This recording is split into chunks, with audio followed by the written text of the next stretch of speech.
നിമിഷം എൻ യേശുവിൻ മുൻപിൽ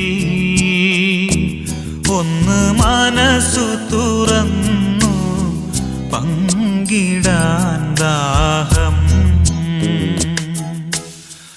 കഥനമേറുമെൻ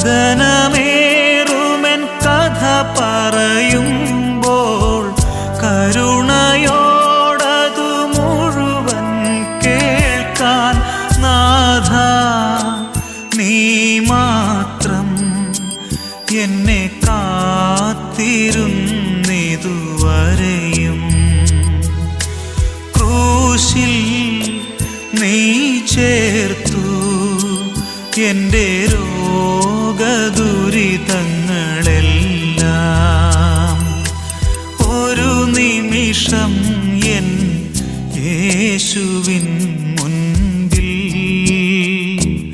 ഒന്ന് മനസ്സു തുറന്നു പങ്കിടാൻ ദാഹം.